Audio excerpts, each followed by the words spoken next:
good. All right, we are live, boys and girls, ladies and germs. Want to welcome everybody to the Funny Science Fiction Podcast Live Edition, Scary Live Edition. This is the podcast where oversized marshmallows freely roam the streets, and the admins never cross the streams. And our show is brought to you by our charity sponsor, the Red Shirt Widows and Orphans Fund, which supports the Wish Upon a Teen Foundation that helps out sick kids when they need it most. And just imagine the comfort that you'll give Red Shirt Crewman number 26. He'll know that when he puts on that red shirt and gets killed by the Capellans with a killgat after reaching for his phaser at the site of a Klingon on Capella 4 13 minutes in, that he didn't leave his family destitute and without hope, because the Red Shirt Widows and Orphans Fund has his back and his phaser. And most importantly, they'll have his phaser. All right, so if you see these two other good-looking gentlemen here on the screen with us, this is Tom and Bill. So we are, that's right, we are set to go on Bill and Tom's Excellent Adventure tonight. Forgot my phone booth. Yeah. I was going to say, the whole red shirt thing disturbs me because both me and Bill are wearing red shirts. Well, we didn't warn you for a reason. I know. Not if I do this. Not if I do this. He zips up the hoodie. You don't notice me. So we have Bill Mouse, who's the artist of a comic we're going to talk about here tonight, and then we have Tom Doherty, who is the publisher, and these guys represent Committed Comics. So we're very excited to have you guys here with us tonight. This is a nice little change for us to go live and actually have people hopefully in the audience who will react and send some questions your way. If not, we can pretend like they're not here and we'll just have a grand old time with or without them. Yeah, that works. I pretend people are never around all the time anyway, so it's all good. Fair enough. Thanks for hosting us and bringing us into your digital home, as it were. Yeah, excellent. Yes. We're excited to have you here. So, and before we go any farther, I want to remind everybody who is in listening, whether you're on Facebook, whether you're on YouTube, let's see, there's Periscope, there's a ton of sites that we sent this thing off to. So no matter where you're listening, in order for your name to show up so we can know who we're talking to, make sure that you give Restream the ability and the permission to use your name, image, and likeness. Otherwise, we don't get to see who you are, and you are just a lonely user of said service and not giving the due credit that you get to have. So, and also, and as Big Mocker has reminded us, we're also on Twitch. I almost forgot about that. Thanks, Big Mocker. And howdy, Kathleen Wass. So, all right. Oh, I'll shut up, Nick. Go ahead and talk. I'm sorry. Oh, I was just going to welcome you guys to the podcast, but we've kind of already done that. At least twice. First of all, Nick, that microphone is dope. I love that microphone. I do too. I kind of think it looks like a thermal detonator. You know what? You're As long right. as I don't push this button right here. Don't do that. We'll all immediately go offline and it'll be very awkward. And you're no good to me, dead. we haven't even plugged the Kickstarter yet. Come on, don't kill us all. I know. I went straight to releasing solo. All right, so guys, let's talk a little bit about your comics, the publishing of them, and before we get into that, though, tell us a little bit about who you are, what you are, all that kind of stuff, so that these guys can appreciate Bill and Tom's Excellent Adventure. I'm going to keep going with that. I'm having fun with that so far. You go first, Tom. All right. So I am basically the publishing half of this weird duo of our Excellent Adventure. The thinking half. Yes. Yeah, the thinking half. Started Committed Comics with my business partner, Alex, almost 20 years ago now. Because of the fact that in the mid 90s, I don't know how many people were collecting comics at that point in time. They weren't very good. In the mid 90s, it was a very sad, distraught time in comic books. So at the tail end of it, me and my friend Alex were like, you know what, we can do a better job than these guys. And then lo and behold, people said, prove it. And we're like, okay, we're stupid. We're going to do it. And so we started the publishing company, published a whole series of books. And then one year at San Diego, we were at a Comic-Con, and I was in Artist Alley, and I was sitting next to Mr. Bill Mouse. And we started chit-chatting, and he talked about how he wanted to do something with NIRA again, because NIRA had been out of the publishing game for a little while. She'd kind of been sitting in the back burner. And so I was like, hey, I run a publishing company, right? And he was like, what? What? Who are you? And so what we did for her 25th anniversary, technically 26th, because Bill was a little slow on the uptake, we did the Ground Zero Omnibus, which is 300 and plus pages, reprinting all of her old original stories from way back in the day, including her first appearance, which then launched right into Reborn, the new series, which is what our Kickstarter is for issue 2. But yeah, I mean, it's just, I love comic books. I love everything about them. I love the industry. I love the craziness. I'm a huge collector myself. Awesome. Much to the dismay of my parents, my first words were Batman. Not mom, not dad. It was na Batman. So that kind of dates my age right there. Yeah, you might be my people. Your fate was sealed. Yeah. So, All right. Yeah. All right, Bill. Tell us a little bit about the man that is Bill. Well, my name is Bill Mouse, and apparently, according to Joe, I'm watching you, Joe. I'm a meat popsicle. I'm reading up there. So it's on the internet, so it must be true. Bonjour. But yeah, I've been drawing comics since the years that count. I've been drawing comics since '91. My first gig was for Eclipse Comics. We did a Don Chin and myself and another artist named Bob Hannon. We did a parody for Eclipse Comics called X-Farce. And it was a parody of X-Force, of course. Sold, I don't know, I think it was somewhere in the neighborhood of 80,000 copies, somewhere like that. And then we did 2 more parodies for Eclipse. And because I met Don through that connection, he started his own company, Parody Press. And we drew parodies together for about 10 years or so. Just shy of 10 years.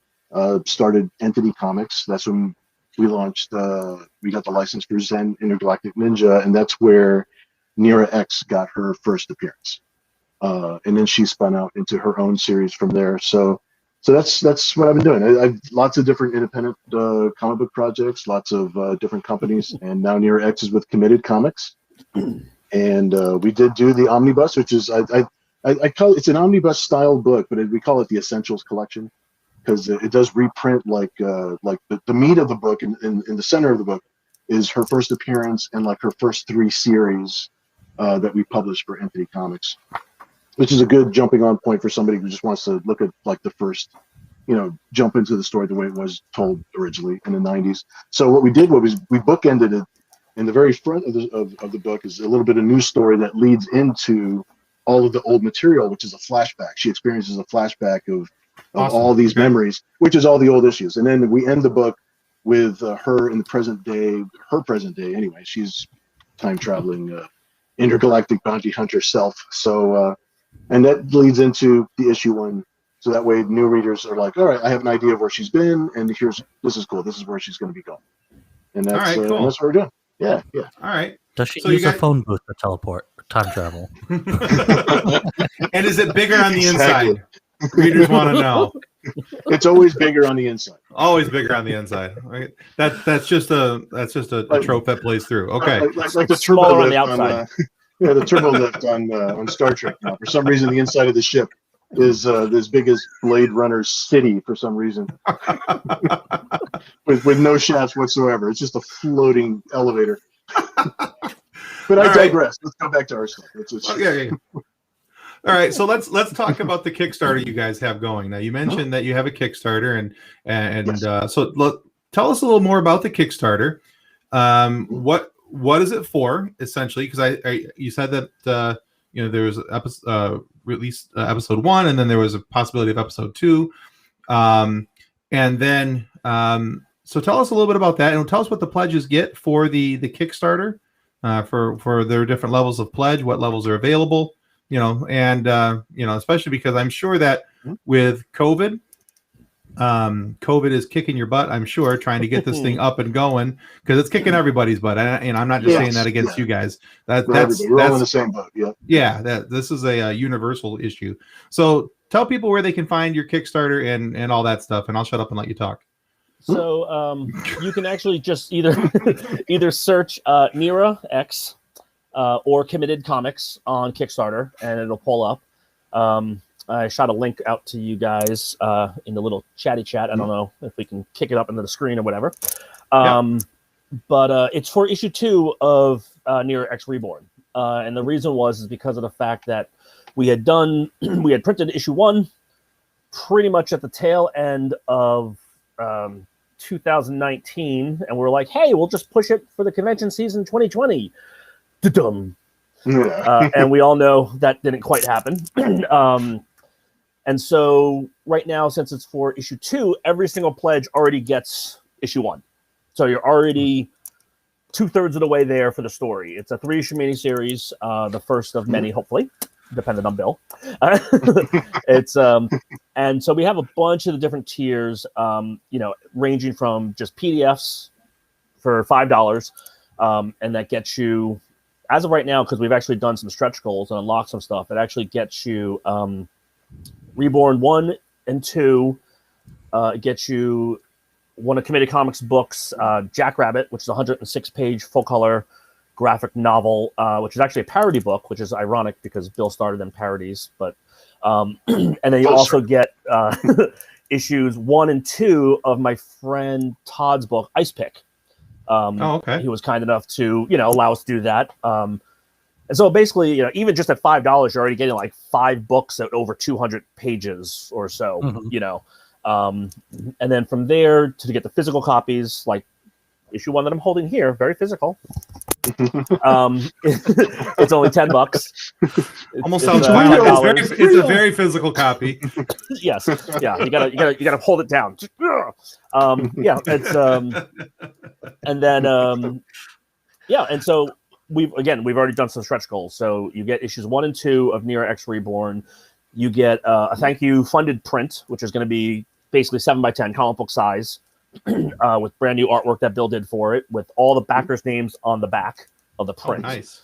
The goal is to get it to a 1-point font.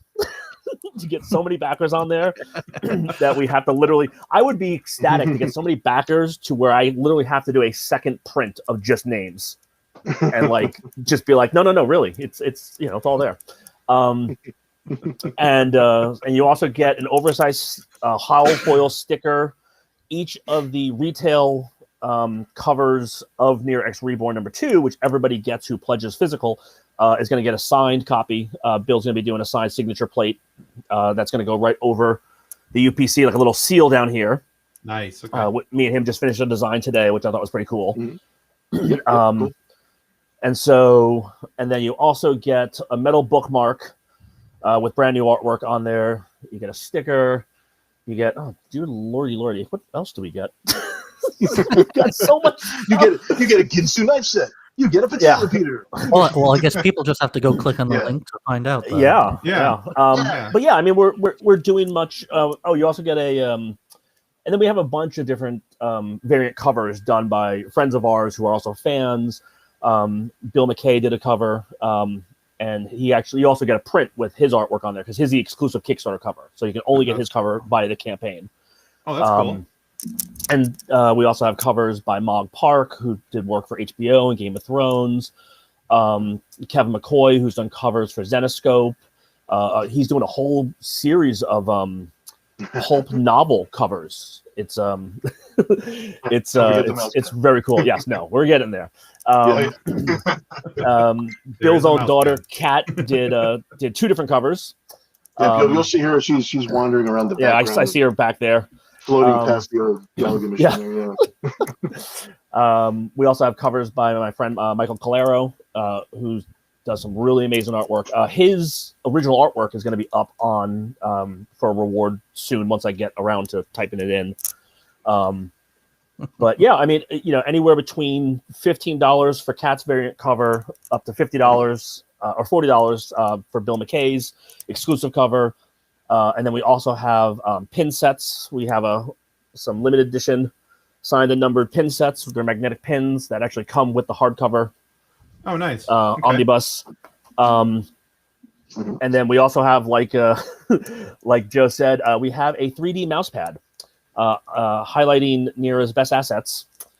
Since it is family friendly, we will just let you go to the link and check it out. But that also is its own tier with a variant cover, but it can also be added on to any tier for $40.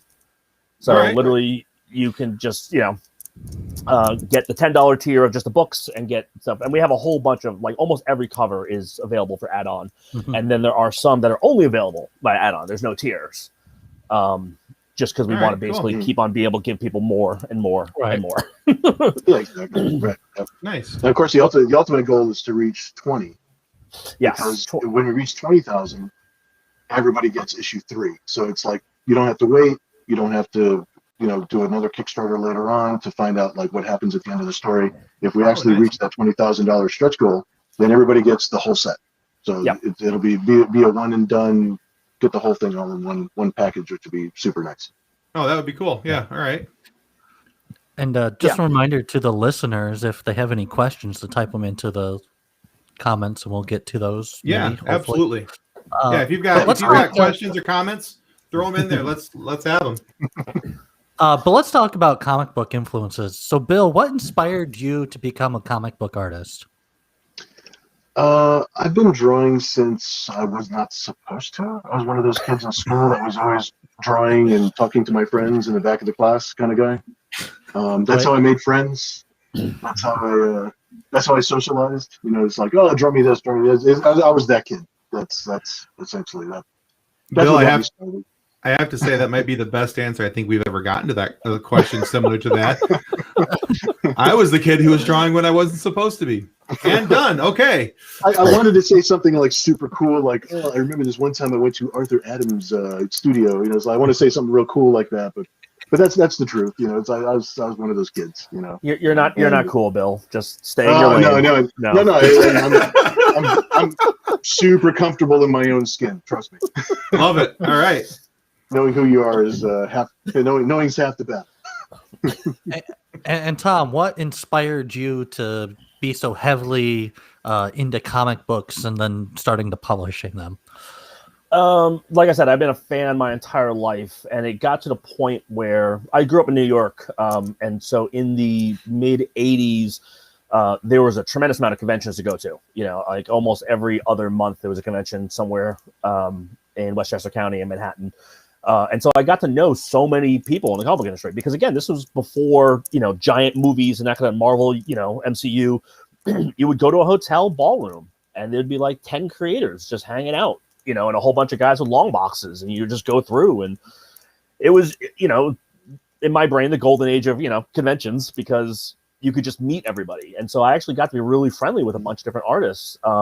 And one of my very good friends, Wilson, ended up working as an intern at Marvel for many years, and he became Art Returns.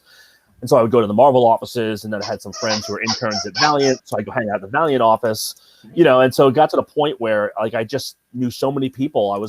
When me and my friend Alex were complaining about the comic book industry, and we had friends who were like, shut up or put up.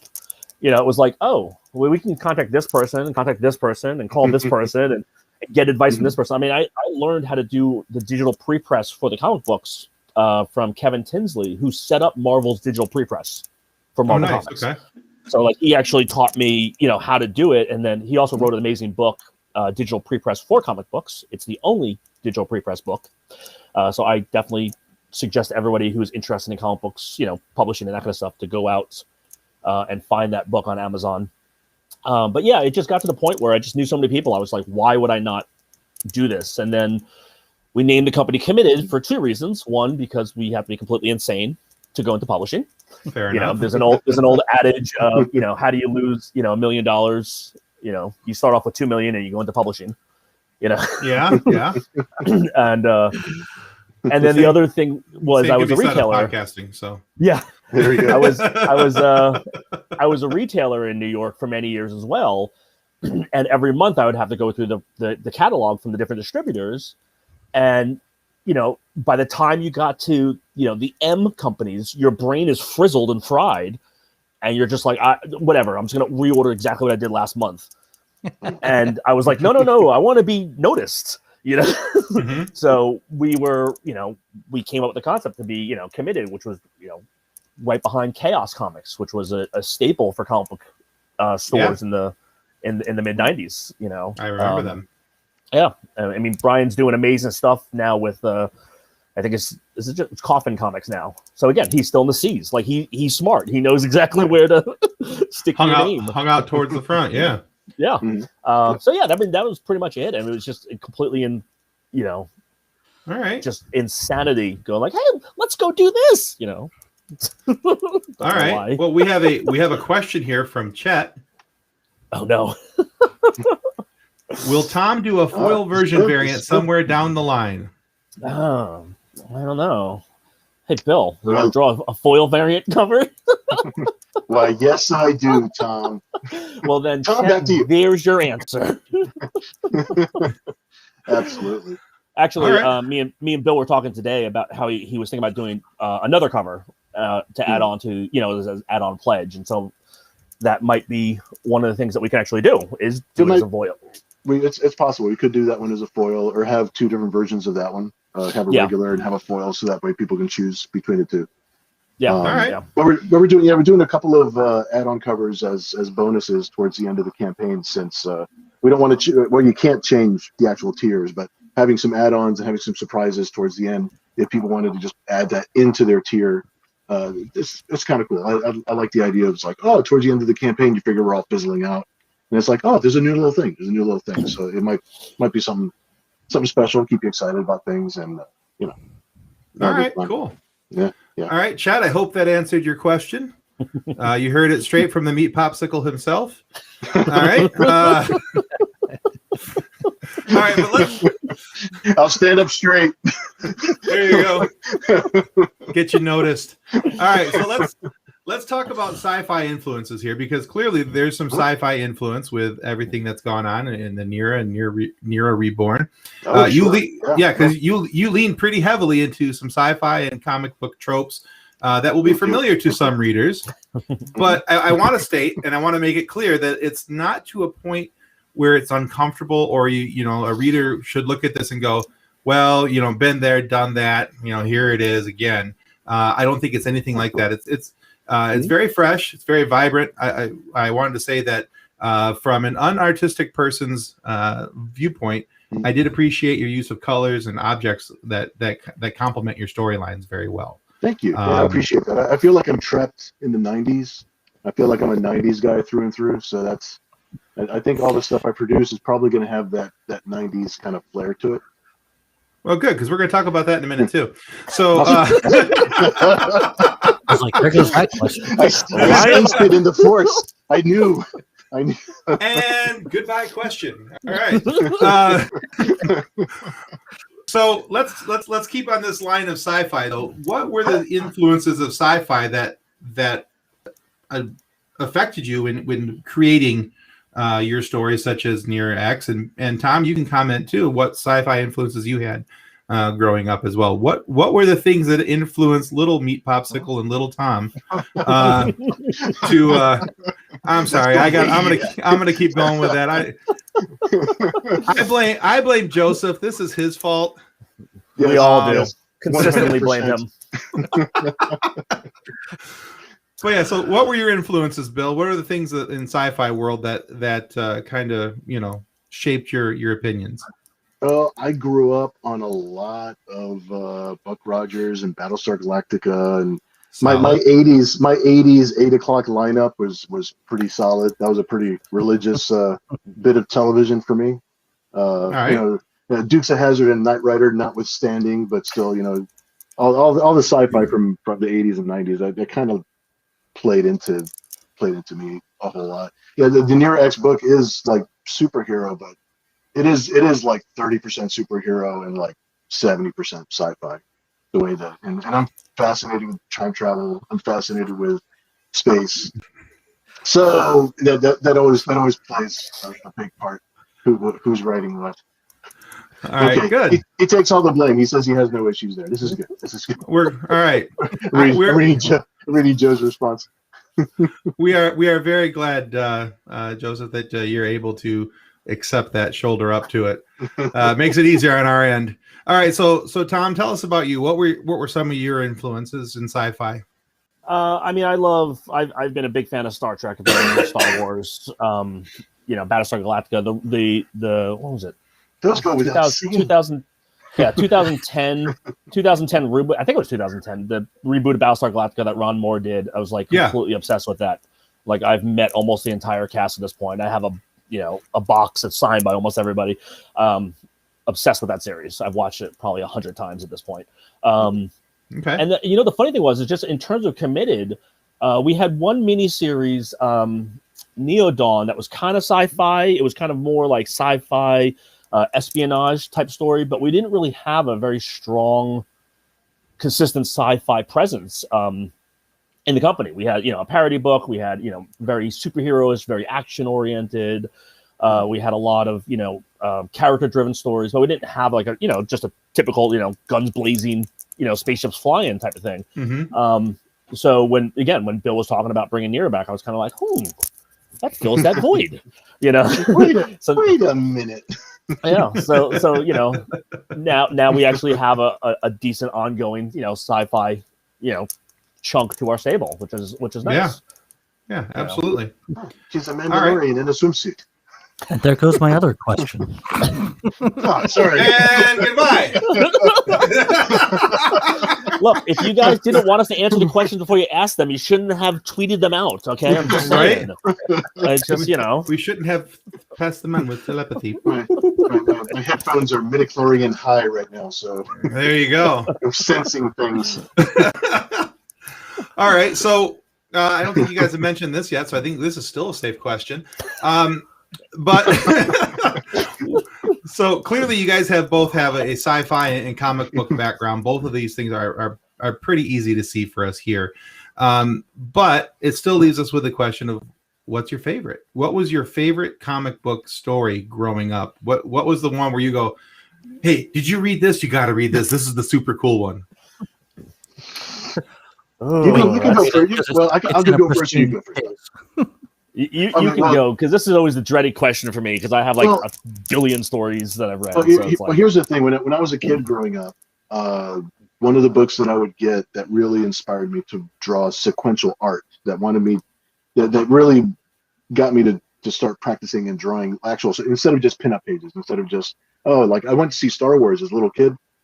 I immediately started drawing all the characters as soon as I got home, no matter how bad it was. I just loved drawing. But as far as sequential art, I was always picking up like Crack Magazine and John Severin's art in Crack Magazine, because he was doing parodies of all my 80s TV shows at the time, like Battlestar Galactica and Knight Rider and A-Team and all that sort of stuff. So that's what kind of inspired me when I was younger. And I could point out a bunch of comic books that are like big staples that people usually pick out as big favorites. Sure. But I would say Dark Knight Returns, like Frank Miller's Dark Knight Returns, only because it turned everything on its head at the time. Like, people nowadays, it's like they really don't realize how different it was from everything that was at the shop before that. Nothing was like Adam West. It wasn't like that much of a shock, like from going from Adam West to Michael Keaton when you saw Tim Burton's movie when it first came out. Mm-hmm. But just seeing the character older, seeing the character going through the things that he was going through, I was just like, whoa, this, I didn't expect to see that. This is like, wait, you can do that? They'll let you do that? It's like, so I would say that one is a big turning point as far as like, if I needed to pick one comic book out of all the other great comic book stories that are out there, that one, just because I felt like it was a true turning point from the adventures, maybe more lighthearted, or the type of, like Justice League comics, like going up to them had a certain lightness to them, a certain light kind of flavor to them. No matter how serious the adventure got, it was like, and Frank Miller's came out, and it was just like, wow, this is depressing, it brought out something that was completely different. I didn't think it was allowed to happen, that sort of thing. So it's just like, look, there's more things that you can do with comics than just what you think. Yeah. You know, it's like you could tell any kind of story, really. I mean, it's like anything, you know, so that I would pick that one. I can ramble on directionless for like 10 more minutes about this. But if I had to pick one, that would be the one that I would pick. Okay.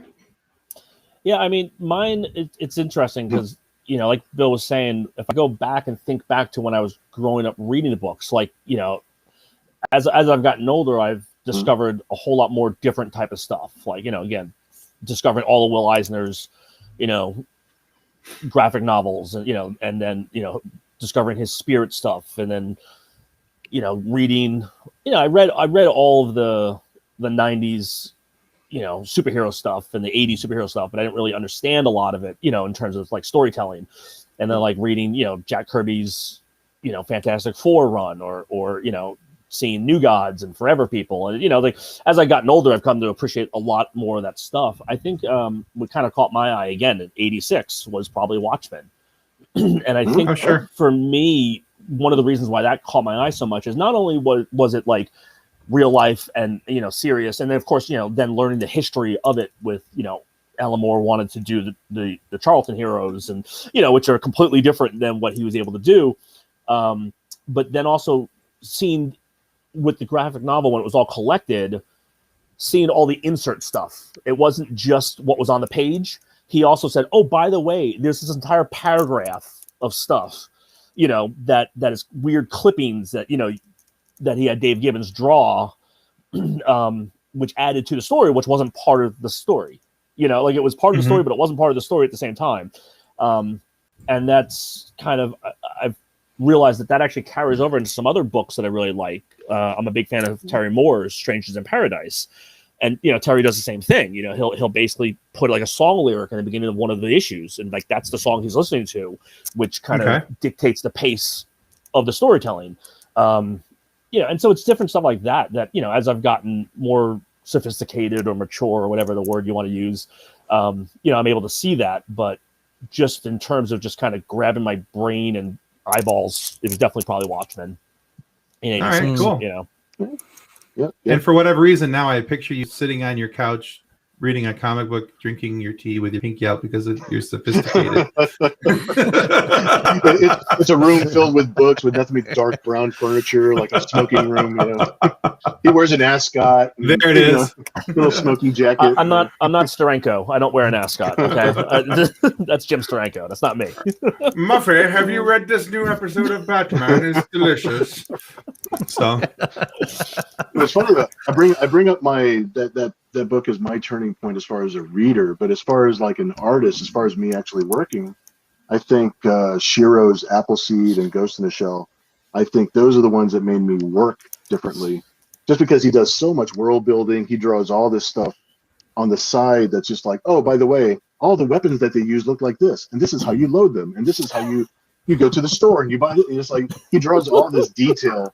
Like, you know, I remember there was a couple of issues of Appleseed that came out, or Ghost in the Shell that came out. They were called data books, and they have no story. It was just all the details of everything that he draws into the books, like their armor, the vehicles, the guns. Oh wow! Like it's just all this world building kind of stuff, and I'm just like, you know, those are the types of books that made me work harder, as opposed to like say Frank Miller's Dark Knight, which that I enjoyed as a fan. That's purely as a reader taking it in. But as far as somebody kind of teaching me, like, work harder, do this, like world build, like make it more fun, make it more, you know, as intricate as you can make it. You know, I think Shiro's Appleseed and Ghost in the Shell were a huge influence. I mean, I watched Voltron every morning. You know, that I was one of those guys watching Macross and that sort of stuff. So there's a lot of anime and manga in my background too, not just crack magazines. Nice. Right. So you mentioned how there wasn't a whole lot of like spacefaring superhero kind of stuff out there right now. So what about NIRA wanted you to bring this story back? I don't think I've ever stopped. I think I've waited for two different things. I was waiting for the time to be able to do it, because as a I consider myself. I'm glad that I've been around long enough that I do have some name recognition with people. There's a little bit of recognition value there. But I'm the blue collar worker of comic books. I'm a street level, just below the radar kind of guy. And I'm super busy. I'm always working, and I'm working on a lot of books that people will never see. Some of them are they're actually for movie pitches. I work for a company called Storyboard. A gentleman named Steve Stern, who as one of the co-creators of Zen Intergalactic Ninja, along with Dan Cody. He runs a company called Storyboard, and Storyboard, what they do is we take the movie pitches from people that are selling their pitches to Netflix or big studios, and instead of them going in with their script and acting it out for board members trying to sell them on their idea, they'll go in with a fully printed graphic novel that they've actually published with us and pass that around. So it's a finished product. It's lettered. It's they know what the characters look like. They know what the tone looks like. They know what it's supposed to feel like. And great idea. And his clients had a much easier time selling their pitches because of that. So there's a lot of work that I do that unfortunately you might never see. Some of it ends up hopefully maybe it'll go to bookstores and online, things like that. Gotcha. But yeah, I'm that guy. If I elevate faster, trust me, I'll get a chip on my shoulder and I'll act like all the other famous people. Right. Probably not, because I'm self-aware. But Right.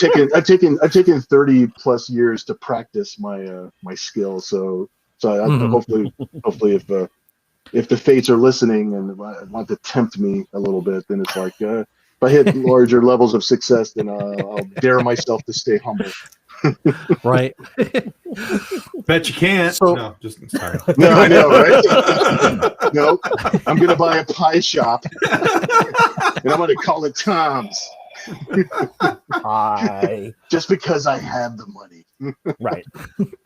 Pie is always good. Always good. Always good. Pie is good. It makes anything that just makes the world a little happier. I'm all. I So you were talking about how you're kind of like stuck in the 90s and like growing up watching the 90s cartoons and stuff like that. It's like I always think of there's 90s kids, millennials, and Gen Z. 90s kids, we're like our own special people. So I was just thinking, My people. I feel identified. I was gonna go with life form, but yeah, people. we're people-ish. and so I totally understand why you'd like to want to keep with that art style of the 90s, but you want to like maybe expound a little more on why you like the 90s art style? Well, I don't think I'm consciously trying to stay 90s. It's kind of like I'm also a part-time wannabe musician. I'm not going to say I'm a professional musician. That would be way taking it over the top. But I get on my keyboard and I write a bunch of music, especially now because I kind of have a need for it because YouTube's algorithms, I can't really use copyrighted stuff. So it's like, all right, I'll just come up with some generic music. So I have a reason now to have my keyboard. I can write it off now. But everybody, my friends, my daughter, they all tell me it's like everything that you write sounds like it's a video game. It's like it doesn't ever sound like it ever elevates like past a certain level or below a certain level. It's always video game music. And I think my comic work is similar. It's like I could try to shoot for different things, but it all comes out looking like my stuff. Well, the interesting thing, my stuff just happens to look 90s. Yeah. Well, Bill, actually, because I've been looking at the Ground Zero a bunch because of the the Kickstarter and trying to find different artwork to use in our marketing stuff. Sure. You early on, you definitely had way more of a 90s sharper edge to all of your art, whereas now in the more recent stuff, it's a smoother version of that. So it's like it's almost refined. It's like I'm grinding coffee. I'm trying to trying to get the best version of myself out there. A lot of the stuff right now too. I'm mixing in a lot of artists tend to when I'll just speak to myself because I can't speak for all artists. But as I'm growing up, I know all artists everywhere. You always think that there's going to be like that one tool that's like the magic tool that does everything. Oh, if I just find that one pen that agrees with me, then I can just do everything. And you tend to change your mind about what that tool is as you're going along. And then years later, you start to understand I'm supposed to use all those tools. It's like it just depends for what feeling, what size, what this, what that. There's a whole menu of reasons to use this tool or that tool. And depending on the tool that you use, it brings out something different, a different side of yourself. Everybody is a 20-sided dice of things, so it's, if I draw with a certain pen, I'm going to draw a certain way. But if I draw with a brush, like, my daughter immediately notices a difference, like between the decisions that I make with how I shade things or how I treat things graphically, depending on the tool that I'm using, or depending on, lots of different things. It depends on the music I'm listening to too. It depends on all that. But I've meandered far enough away from my point that I forgot what it was. But I use lots of tools. You're doing great. Just keep going.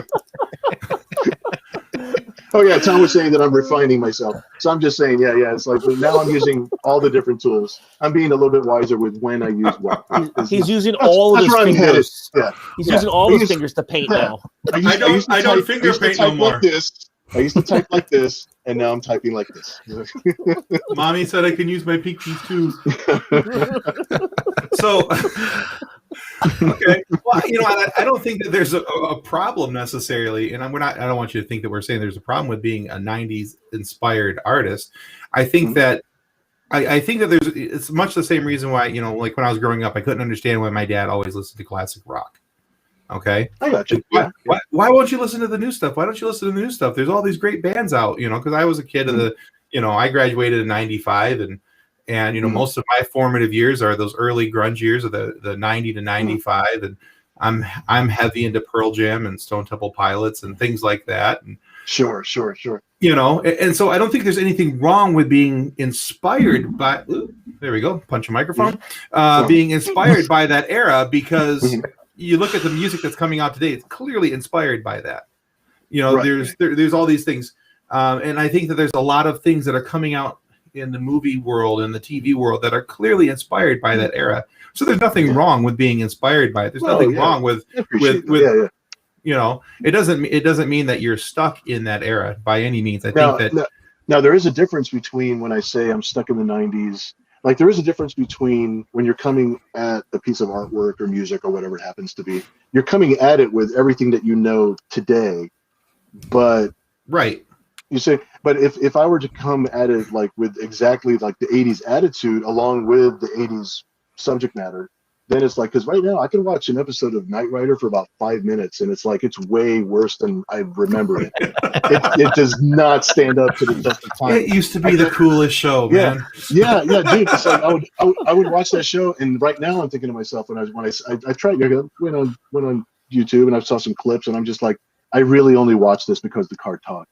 This is the only reason I watch, because I loved it when I was younger, like every second of it. And right now I'm just like, wow, this is so cheesy. I wasn't watching it for the Hasselfro. So but I was the only one watching it for Hasselhoff. How dare you? But you watch something like Stranger Things, right? You watch a show like Stranger Things, which is set squarely in the 80s. But I think it's super cool. It's like it's written for today. It's written with whatever people think is cool today, but it is squarely set in the 80s. That sort of thing. So exactly. It needs to be a mix of things. Yeah. Right, and I think that being able to look back on those things helps you to identify what you appreciated about those things. And now, and going back to my point about music, it's the same reason why I listen to the music that I listen to now, is because I go back to my 90s stuff, because it's not where I'm comfortable, but it's the things that I identify with, and the things that resonate with me. And so to put myself in your shoes, I kind of think that that's maybe where you're at. Yeah, I agree. Yeah, I agree. I do the same thing with music too. And it's like, depending on what you're going through or how old you are at that moment. Like right now at this age, I'm 51 now. So I'm decrepitly old compared to what I think I am. In my brain, I'm like 28 forever, right? So I'm not the oldest in the room. Yay, yay. But I find myself revisiting a lot of older music and appreciating it. And it's like, not that I'm trying to ignore the new stuff coming out, because I love a lot of new stuff that comes out right now. Right. And I'm doing the same thing with art. I'm picking up books that are like old vintage books that I'm just like, I have an appreciation for those that I don't think I could have appreciated it back then the way I do now. So it's it kind of goes back and forth a little bit. Yeah, right. Also, what's kind of sad though is if you think about it, is all that stuff in the '90s you just listened to, music wise, that is now classic rock. So, who are you? You're not. Look, somebody's not in the podcast anymore. I used my force powers to drag him off. All right, so we've got about 10 minutes left in this, guys. So if anybody watching has a question for Bill or Tom, please throw it into the comments, and we will make sure to get it on here so that they have a chance to answer it. But let's ask a quick question. What does the future hold for NIRA-X past the point of the Kickstarter? What are your hopes for this? My long-term goal is to draw her until I'm dead, I think. I'm just going to keep on drawing adventures. Like I said before, even during the lull that we weren't publishing her, it's like I never actually stopped drawing her. I was just kind of like doodling and doing some, like basically a lot of development art and just putting down ideas and things like that. So I never really stopped drawing her, even though I didn't have time to actually publish a book of her own that we can actually put in stores. And chances are I'll keep on drawing her for as long as I draw her. And I don't plan to stop. That's one of those things. And now that we've actually got a foot kind of like rolling forward with actual publishing, and the world because the world is melting and everybody is kind of on Kickstarter, and we're sort of like, we're all learning this new method of marketing and reaching fans directly. I think that we've got a good foothold now that we'll continue for the next decade doing this, and then we'll see where we go. Awesome.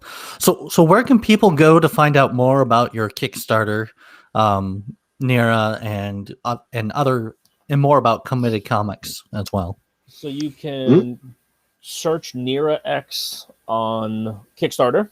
It'll show up. We also have a lovely little link in the chatty thing here. But if you're just listening to this podcast, then you can go to Kickstarter.com and search NIRA-X or Committed Comics, and that's COMMITTED COMICS. You can also go to committedcomics.com. We have direct link to the Kickstarter there. As we go along with continuing with NIRA, doing other publishing, other special things, special foil covers, whatever, we're going to be announcing all that stuff on our website there. And both of us are actually more active on Facebook and Instagram. So if you look for Committed Comics, the gram, or look for Bill Mouse Art or just Bill Mouse on Facebook, that we interact daily with people on Facebook. Or another hub that people could visit is just billmouseart.studio, www.billmouseart.studio. It's not .com, it's .studio, because somebody stole my .com, and they had a .studio, so I thought it was better than paying $2,000 to get my .com back. So, what a jerk! Don't let your websites lapse, because my website lapsed for literally 5 minutes, and somebody's robot picked it up just like that, and there was a for sale sign on my screen, and I was just like, really? So .studio for now. So there was another Bill Mouse out there who was like watching the clock, going, 5, 4, 3, 2, 1. Yeah, got it, Mom, I got it. Bill Mouse Art, the only word that everybody wants for their website.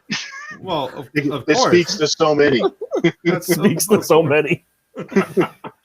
All right. So cool. So you're on the gram. You're on the Facebook. Right. On the Book of Faces. On the Book of Faces. All right. So we're doing it there. Billmouseart.studio. Yeah. Because studio. because there was the little nappy poo on the .com. All right. Yep. And what about the Twitter? Are we doing anything with the Twitter, or do we leave the Twitter alone? Well, I mean, I'm on the Twitter. You know, I use it occasionally here and there. It's just Committed Comics, you know, on Twitter. And it's just Bill Mussart at Twitter. The Twitter handle thing. Bill Mussart, you'll find me there. I'm just not on there as often, so I always forget to promote it. But I do get on there every once in a while and do post like when something's up. Well, I just, I asked, and I called it the Twitter to make you, the older folks, feel better, like Bill, so he'd identify with it. Thank you very much. I was thinking ahead for you, Bill. The kids and your computer machines. Get off my lawn. Well, we really appreciate you guys coming on here today, spending a few moments with us, talking about NIRA-X and Committed Comics, and of course we wish you guys nothing but success with this. And so for you guys who are watching and at home and playing the at home version of this game, hoping that you guys are checking them out, go pledge to that Kickstarter if you're into comic books, and particularly if you grew up in the 90s and you love 90s era themed style stuff. You're not going to go wrong with NIRA-X. This is this is like old home week. You pick up the book, you start looking at it. It's got that cool feel to it, but it's not overdone. You guys are going to love it. So go to the Kickstarter. We have it dropped in the chat here a couple different times. You can't miss it. But go pledge away and get some cool stuff, man. There's some pretty cool swag that you guys are talking about there. Yeah. And The next stretch goal is 8,500, and every physical backer will get a trading card set of all the variant covers. So the more covers we keep on adding, the larger the card set keeps getting, which is making me panic. No, just kidding. And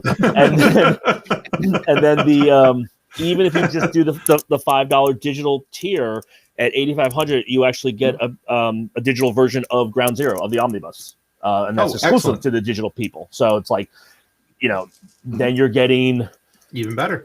Yeah, NIRA-X, NIRA 1, 2, Ground Zero, Ice Pick 1, 2, Jackrabbit. I mean, that's 6 or 7 books at that point. And that's definitely going to be, NIRA-X as far as the eye can see. Pretty much, yeah. All right. So, yeah. And again, we're going to probably keep on adding stuff to the stretch goals, as well as additional add-on stuff, because we are insane, and we like to do very strange things, like just create another cover. Sure, why not?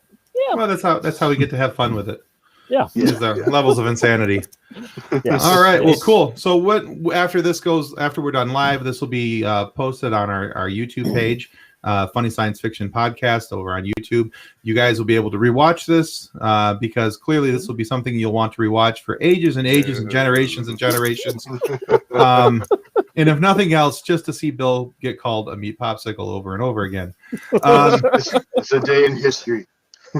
So, but yeah, and then and we'll kind of go from there. But you guys will be able to have that moving forward, and so check it out on there, and then of course Funny Science Fiction Podcast on Facebook.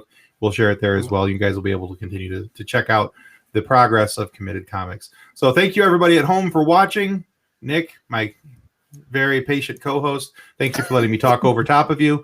And Bill and Tom, thank you guys so much. Like I said, we wish you nothing but success. So thank you so much. All right, guys, thank you very much, and subscribe and stuff. All right. Yes. Bye.